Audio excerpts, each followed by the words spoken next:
Now it's time for Or is it? the Meteorology Minute. If you're on Instagram or Facebook or somewhere, you probably didn't hear the thunder and lightning, but that's the little sound effect We also got. have sound effects over here. So come on over to Twitch. So, to sharpen our minds, we also want to teach you meteorology stuff. That's something that we need to make more content for, and so now we're doing it. Do you have any ideas? I don't. Do you? Yes. I always have ideas for the Meteorology Minute. Okay, so I thought today we could share with people. Thanks, Jason, for the subscription. Oh, thank you. I say we share 2 of our favorite weather sources, whether it's an app or it's a website. What are our favorite ones and why? Because I feel like I missed the question. Somebody said something funny in chat. What did you say? What if today we share with people our 2 favorite weather sources, whether it's an app or a website, and why? Because I feel like so many people just rely on the little weather app on their iPhone, and it just tells you the high and low for the day. But there are way cooler things out there that are way more helpful. You just have to know where to look for them. Go for it. What's yours? Okay, so my favorite is I really like Windy. That we talked about that before. It's an app. It shows you wind speeds, how it's all flowing. You can see where fronts are, if it's super windy over water or land or whatever. You can see hurricanes coming up, the Atlantic or over the Pacific. It's pretty cool. So Windy is an app that shows a map of the world, and it uses one of the computer weather models to show what the wind speeds are at different levels. So you can have the surface winds, you can look way up high in the atmosphere, you can look at the middle of the atmosphere, and it shows you the flow in a really nice, beautiful way. It's very intuitive. There are also different overlays you can use, so it doesn't have to be just wind. They'll do satellite, they'll do what was another one? I think they have radar as well, but they've got satellite, I think.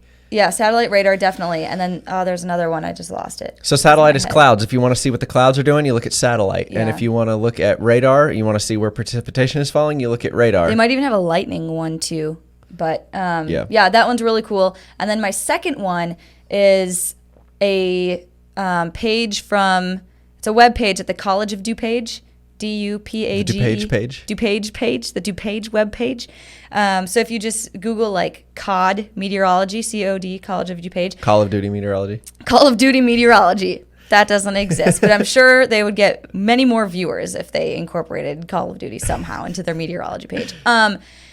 But you go to the numerical forecast section, and you can go to forecast radar. My gosh. So you can forecast what the radar is going to be. That sounds like sorcery.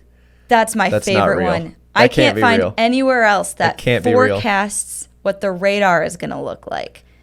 Because radar is very much so real time. Anyways, that's my favorite, and that's why.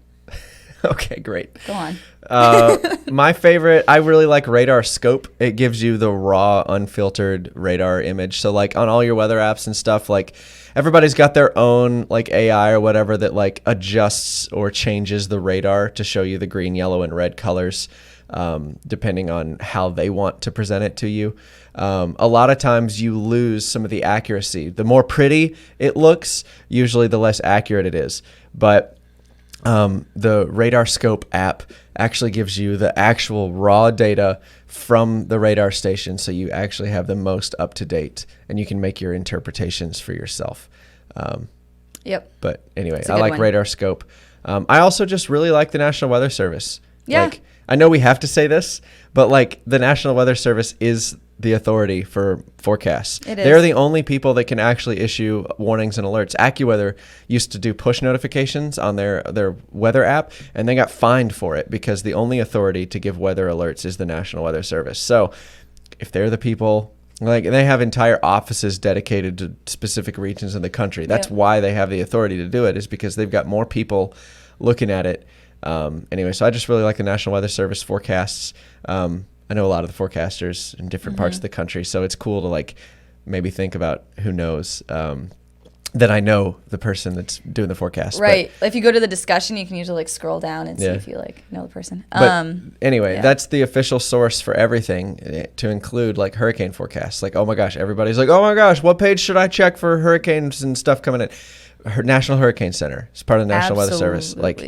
they are the authority. They're the only ones, like all the cones and everything that you see of like hurricane tracks, they all literally copy paste from the National Hurricane Center. They're literally not allowed to show anything different. So if you want to go to the original source, that's the best place for information. Yep. So Absolutely. National Weather Service also has a really good hourly forecast for your area. I think it's really cool. Why does OKC's radar always go down? Because they're in Tornado Alley. Yeah. They got, man, if there was a way to make a radar station bulletproof, I think they would do it.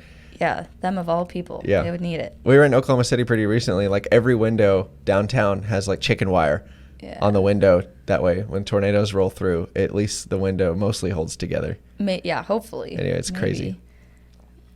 Did Graydon just follow SPC us? is good too. Yeah, SPC is part of the National Weather Service. So, yeah.